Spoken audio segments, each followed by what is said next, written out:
Hello and welcome to another episode of This Week in Plymouth. I am your host and your town manager, Derek Brindisi. Today we are going to be meeting with our Harbormaster, Chad Hunter. Chad, thanks for joining us. Yeah, thank you for having me. So Chad, and you've been on the show I think a couple of times, at least with me, I'm sure in previous editions with the previous administration. And so today's discussion is really to talk about everything that's happening with the Harbormaster's office. There's a lot, we're heading into summer season. There's been a lot of preparation that you and your team have been putting into place. That those summer months is, I know it's crazy, you're busy, you guys are working 7 days a week. So this is a good opportunity to try to get our information out so folks know what to expect, down at the harbor this coming summer season. But I do know that May 17th to May 23rd is National Boating Safety Week. Can you talk a little bit about that and what that means for the folks at home? Absolutely. So very important week. It's supposed to be in season. For us, it's a little early up here in the Northeast, but typically everywhere around the country, boating is in full swing at this point. So we're just kind of catching up, and we'll see that really pick up from here on out. Memorial Day is sort of the unofficial start of the boating season here in the Northeast, so it'll pick up quick. But National Boating Safety Week is just a reminder for all boaters to practice safe boating. Mm-hmm. One of the biggest campaigns that they have is the Wear It campaign, speaking to life jackets. Okay. So while life jackets are required equipment on a vessel, aside from smaller kids that have to wear them when underway, adults don't have to wear them. They don't. Okay. So one of the problems you see, a lot of people have the right amount of life jackets, mm-hmm. but they're wrapped in the original packaging. They're stored way down below in the boat. And we tell everybody, nobody recognizes or understands when they're going to fall overboard. Sure, yeah. Right. So it's already too late. Like if it's in the boat and it's buried, by the time you fall overboard, you're not reaching and grabbing that life jacket. Right. So the Wear It campaign is really to make people aware to wear the life jacket at all times, right. rather than have it stored. Almost like a, click it type of. Yes, wear your seatbelt. Once you get in your vehicle, put your seatbelt on. Once you get on the boat, put your life jacket on. Yeah. So that's probably the biggest campaign, and the boating safety stats that come out. The Coast Guard does boating safety stats every year, and those usually, if I'm starting a boating safety course, I usually start by going over some of the statistics, and it really hones in on why they do this Wear It campaign. Because life jackets, a lot of the fatalities that happen on the water are because somebody's not wearing a life jacket. So this is 23. The Coast Guard just came out with this not too long ago, and I'll just kind of cut to the point. But so in 23, there were 3,844 accidents. That involved 564 deaths, 2,126 injuries, $63 million in damage to property. And this is all recreational boating accidents, so not commercial. Fatality rate was 4.9 deaths per 100,000 registered recreational vessels. Actually shows a decrease from 22, which I think had a lot to do with when we hit COVID. Right. We had a lot of people that were getting into boating because it was they were able to get outside, be with their friends and family. Create separation. Correct. Yeah. So we saw a lot of people 2020, 2021 buying boats and campers were kind of the hot thing. Yeah, so we saw a lot of new boaters, and we did see an uptick in boating accidents as well. Jeff, so I'm not a boater, and I have said to my wife multiple times, because now that I'm in Plymouth and see all the fun people having on the water, I'm like, I should buy a boat. And she's like, no, you don't know anything about boating, right? So sure. It sounds to me that a lot of folks during the pandemic were getting into recreational boating, but didn't have the education and information that you're talking about. Absolutely. And that's actually a really great segue. So we've always offered boating safety courses here in Massachusetts, and for some younger kids, it is required to have that course. If they want to ride a jet ski or operate a jet ski and they're 16 and 17, they can do that with the course. Or if they're 12 to 15 and they were operating a boat by themselves, they had to have a boating safety course as well. Okay. But not required for anybody else. And it's really, I've been doing the Harbormaster thing for 20 years now. So we've had a lot of interactions. We've seen boating accidents. We talk to people, we deal with them. And I will say we definitely rely heavily on teaching boaters, Right. because most of the time when we interact with somebody and let them know they shouldn't be doing this or they shouldn't be doing that, they have no clue. Right. Yeah. And so that's me. I'm that guy. It's really difficult to, take enforcement action against them if they don't even know. Right. So we really push the boating safety courses, and I will say we'll usually do like 2 or 3 a year, and they're always full. There's always people that want to take them. There's also an online course that you can do as well. So if you prefer to do it that way and it fits with your schedule a little easier, there's that ability. That's important for folks to know, again, especially those that want to get into recreational boating. So if I wanted to enroll in your course, how would I do that? So there's a few different ways. We actually on the website set up a boating safety tab. Okay. So if you go to the Plymouth Harbormaster, Town of Plymouth, then Harbormaster website, Yep. there's a boating safety tab, and we'll make sure all of this is here. So if we're going to hold a course, we'll post that course. You actually sign up for the course. We partner with the state. It's a state Massachusetts boat safety course that we deliver. Is there a cost associated with it? It's free. Really? Yep. Wow, that's great. The new online version, though, and with the changes with the Hanson-Malone Safe Boating Act, I think there will be a charge for like the online versions. Okay. But I still see the in-person ones, they're probably going to be offered for free. If it's taught by a harbormaster, police officer, environmental police, some of your power squadron, Coast Guard people will teach it as well. So right now it's free. The ones we do here in Plymouth are free, Yeah. but that could change in the future. So you mentioned the Hanson-Malone Act. Can you talk a little bit about that? Because I think that was just signed by the governor back in this past January, so this is new. Yeah, this is really exciting. So I got a personal connection to this bill itself. Really stemmed from a boating accident. David Hanson was involved. Was in Plymouth, right off Gurnett Point. I was one of the guys on the boat responding out to the Mayday call that they put out. Was the boat sinking? Boat was taken on water. Okay. They were out at night early in the season. I believe it was about this time, May. So you got really cold water. Right. And the conditions were choppy. And there were 2 people on the boat. The boat ended up sinking. One was able to climb onto a buoy.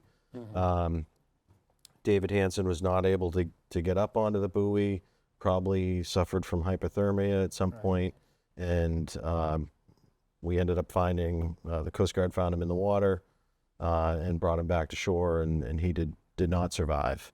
So that's really what, and there's probably many cases like that. I've had other cases here in Plymouth as well, very similar outcome. But I will say David Hanson's family teamed up with some of our state reps to push for boating education requirements. So this was a legislation that was pushed by former Representative Minaturi and current state rep at the Kathy Lenatra, correct? Yep. Yeah. And they, this wasn't a quick thing. I think it took over 10 to 15 years to get it to this point. Really? But it did pass. And a lot of that was working with the recreational boating industry and making sure that the bill provided some education requirements, but obviously, didn't hurt the sales of boats and watercraft. So this is a huge deal for us. As I mentioned, being in the field and interacting with boaters, how much people didn't know. Right. And, things that they're doing that are extremely unsafe, but until you explain it to them and break it down, they had no clue. And so this act requires all boaters to go through this course you've been talking about, right? Yes. And so get some baseline level of knowledge on boater safety, how to operate a vessel, I'm sure, and things of that nature. So, and that's all because of this act. So as a harbormaster, if you come across a vessel and you start having these conversations, do you look to ensure that they have these certificates, or they have to carry these certificates with them? How does that work? Yeah, so this will require them to have the boating safety certificate with them, so they can present it to us with their boat registration and their ID. So it is required. There's some exemptions there. Obviously, commercial fishermen are not required. If you have a captain's license through the Coast Guard, you're not required to have this because it exceeds this level of training. But this will save lives, absolutely, for sure. And this boat safety training that they do, it's a NASBLA standard. So that's a national standard. Every state has their individual course, but it all meets this NASBLA standard. So they deal with a little bit of everything in the course. Obviously, they talk about safety equipment and the importance of that safety equipment. They talk about boat operation, what to do in emergencies, how to handle situations of distress. So it prepares the boater for those things that happen. And then there's other private entities that offer, like, if you wanted to do a boat handling course. This doesn't make you an expert operator. Gotcha. Okay. But it does give you the Focus on basics. safety. So, again, this is a new law, and it's a great law. But because it's so new, I'm sure a lot of folks are trying to enroll into these courses. Are there enough courses out there for individuals to ensure that they have that certificate to present to you? Yeah, I think there's probably not enough in-person courses. I'm sure those seats will fill up like they would typically already, and that demand will increase. So we'll probably look to add more courses. Typically, we would do 2 or 3 in the spring. We're probably not going to do any from here into the summer because it gets busy for us. Right. But we'll probably offer maybe another 1 or 2 in the fall and kind of spread it out over the season so we can handle the demand. Sure. Like I said, there is an online version, and I think that's probably going to be the version that a lot of people take. Just because it's easier to do. But I think that course is also ours. I think we were set up to teach for 12 hours, so you probably get a bit more comprehensive course if you do it in person. We do some hands-on activities with them as well, which You is can ask really questions. helpful. Yeah, absolutely. Yep. So, I mean, the bottom line here is a lot happening around boater safety this year. I know you guys focus on it, but this year seems more paramount because of this new act. So, so folks at home, hopefully, especially the recreational boaters, go online, learn more about the Hanson-Malone Boating Act, take the course so that you have the kind of the base knowledge of how to handle yourself in difficult situations on the water. But I want to switch gears a little bit, Chad. Again, Memorial Day is coming up just in a couple days away. As you pointed out, this is the unofficial start of the summer. And you guys have been doing a lot of work, you and your team. Can you talk about what you typically do to prepare for the tourism season every summer? Yeah. It's funny. A lot of people ask us, like, what do you guys do in the winter? I will say our season prep, big projects start years out, but ultimately, like, if we're prepping for the next season, that will start in the fall, right when we're breaking everything down after the season. So if we have to order anything, if we have to build floats or gangways, all that stuff starts usually like September. So, there's some stuff we can start with in September, and then as we go through the year, we just kind of keep checking off the box to see what we need to do, what needs repairs, try and get that stuff done in the off season. So this year we had ordered the 15-minute floats that have been very popular. Those were older floats. We got 3 new, they're 8 by 20 feet, so 60 feet of floating dock. Brand new. We actually took delivery of that June 6th, got it all together. It looks amazing. And so where are those 15-minute tie-ups? Folks that are unaware where you locate those floats, where are those located? So that's right where the launch is situated as well. So right in front of the Lobster Hut.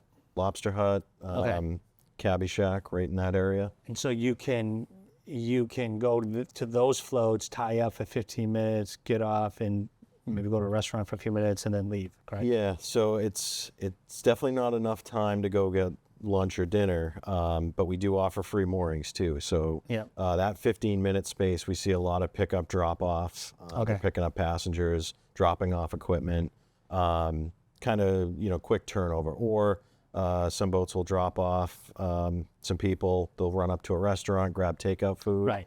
and then go out from there. Been very popular, very heavily used.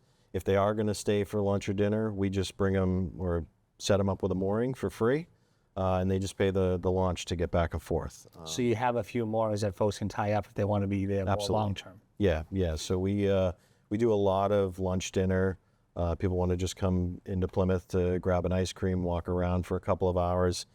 So we don't turn people down. We find places for them and make that work. Nice. Yeah, it's great. So those are the 15-minute floats. I know you've had a lot of things, preparation going on. There's a lot of activity.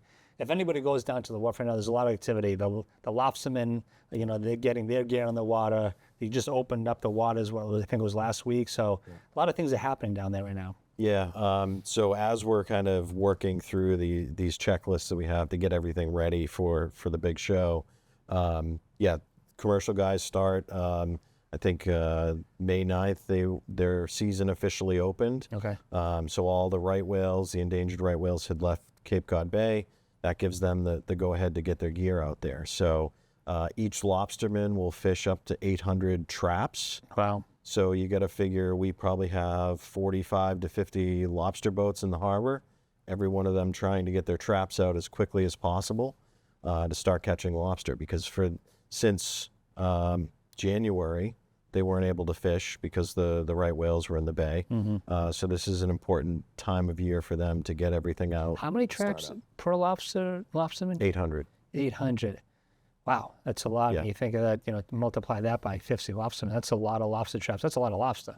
Yeah, and not everybody fishes 800 traps. You're up to 800, but yes, a lot of traps, a lot of gear, a lot of movement. So, the boats can only hold, depending on the size of the boat, it could be, 50 traps to 20 traps.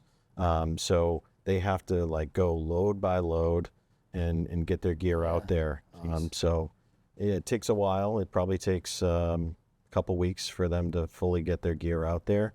But we're really making sure that they're able to do that as efficiently as possible. Of course, this year, when the season opened, we had a cruise ship in port, which, for us, it's just, okay, this is what we're dealing with. And, nobody knew that it would open that day, and it worked out just fine. Mm-hmm. We had staff on the pier, making sure that nobody was leaving trucks or vehicles parked on the pier, keep that open for the lobstermen, and then have the pedestrian walkway to make sure people can get back and forth to the ship safely. Yeah, I think I was down there on that day, and I ran into Mike, one of the assistant harbormasters, and everything seemed like it was well organized, efficient. The boat was tied up, the cruise ship was tied up out of the way of the 3 winches. So it appears that things are working well. You mentioned the cruise ship. Was it last year we did a pilot? I think it was, yes. Right? And then, so here we are. We've signed a multi-year agreement with the cruise ships. Talk a little bit about that. Yeah, so last year we did the 1-year pilot. There were 24 visits that we had. Went pretty well. We didn't have really any issues with the cruise ship coming and going, and we were able to effectively manage the expectations on the pier, and it worked out fine. So yes, now we're into year 1 of a 5+5 year contract. Yep. We have 38 visits coming in this year. I will say ACL worked with us on our number of things that, weekends, it's much busier in the harbor. We saw that last year. They had a lot of weekend trips.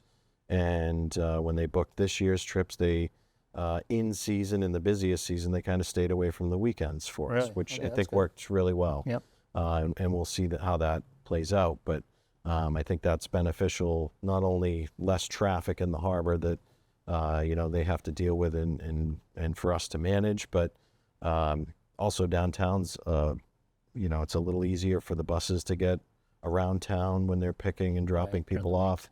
Yeah, there's a little more room for them to work. What have you seen with some of the benefits of the cruise ship coming into town? So last year, there were a lot of people that were just visiting Plymouth, and when they saw the ship come in or were leaving, they were shocked to see this thing in Plymouth Harbor, and they So there was a lot of interest, just, not people on the ship, but just people that came down to the wharf to see what was going on and thought it was really cool.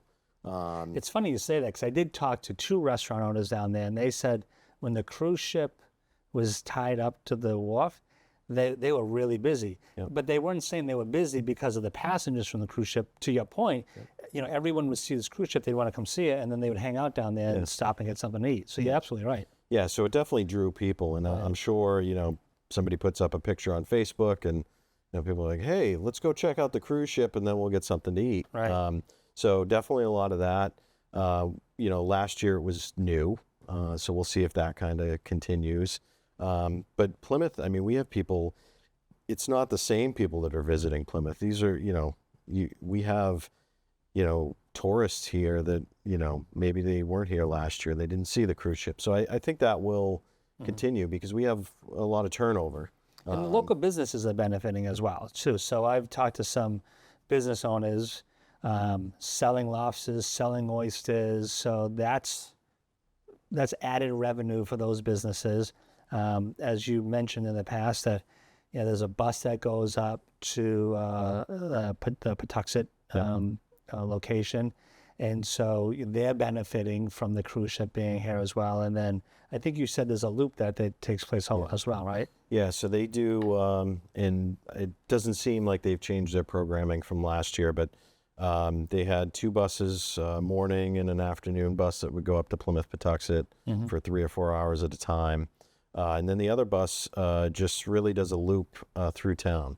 I think they go up towards the Forefathers Monument, back through downtown, over near Plymouth Rock, Water Street, and it's just kind of pick up, drop off. So if anybody wants to get off the bus at any point, they stop the bus, they get off, and then as that bus is doing the loop, they just flag it down. So that seemed to work out really well. It keeps everybody pretty much in the downtown area, which is good, I think, for businesses. And we see the passengers coming back. They're carrying bags. They have stuff that they purchased in town. Not sure how much they spent or anything, but you see it. And it's more than what was 2 years ago. Correct. Yeah. And I will say with these ships are carrying like 80 to 100 people. So it's not this huge influx like some of I know Bar Harbor up in Maine was dealing with these really large cruise ships coming in, and Bar Harbor's very similar size to downtown Plymouth, and they were just inundated with people. So these are smaller cruise ships.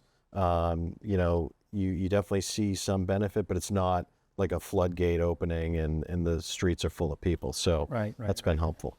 Yeah, and so that's been great. That seems, although we went through some growing pains, that seems to be a successful program. We'll continue to build on that. And we only got about 5 minutes left. And again, I know there's a lot going on down there. Can you just touch on some of the projects that are going to be taking place, and in particular the pier extension project? Sure. So Springtown meeting, we had the Town Wharf extension project that was approved, which is great news. And what that does is that provides the face of the new dock right now is 220 feet. Yep. This floating dock added to the end extends that out to 295 feet. So it gives us additional dockage. It allows the cruise ship to kind of stay slid forward and open up space for the commercial guys to operate, which is very helpful. It also provides us with additional dockage on the inside for the commercial vessels to tie up to. But it's not just for that. So we've had a number of tall ships come into port. Next year is Sail Boston, 26. So there'll be a lot of tall ships in and around the Northeast area. We hope to kind of bring some of them in either before or after Sail Boston, as it's bringing in an attraction. And this wharf extension will allow those tall ships to tie up. Yes. So yeah, exactly. And one of the things that's really difficult with the tall ships, they're very low to the water. Right. We have this 10-foot tide swing here, and like we had the Pride of Baltimore in last year, and they were able to do deck tours around the high tide, but it was very spotty, and I don't think many people were aware of it, and they really didn't want to advertise it because they didn't want people to get upset When they come down in the gangway, they can't get down the gangway. So this will be really helpful because they can tie along the pier, but the pedestrians can access the gangway down to the floating dock, and then it's an easy move. And the floating dock, obviously, it's floating, so it goes up and down with the sea level. Yeah, it really adds to what we have to offer in Plymouth for dockage tie-up. So that should be really exciting.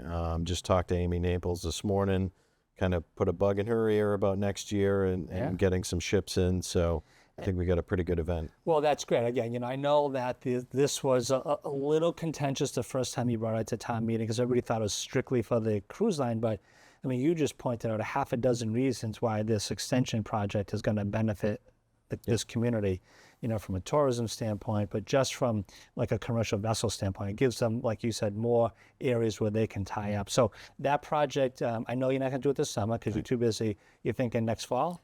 So we should be out to, we'll be starting the process. We'll be going out to bid probably in August. Okay. So we have a contractor lined up for off-season construction. So we're going to try and do some work to Town Wharf, some rehab work, and tie that cruise ship extension in, or the pier extension, as one project itself.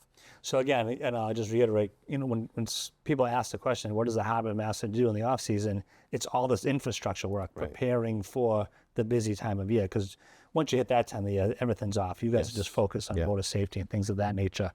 We're running out a little bit of time, but just really quick, the Harbormaster, the old Harbormaster building, you guys are in a beautiful building now, but the old one kind of sat stagnant for about 5 to 6 years. What's happening over there? So the shack, as they would call it, the Harbormaster shack.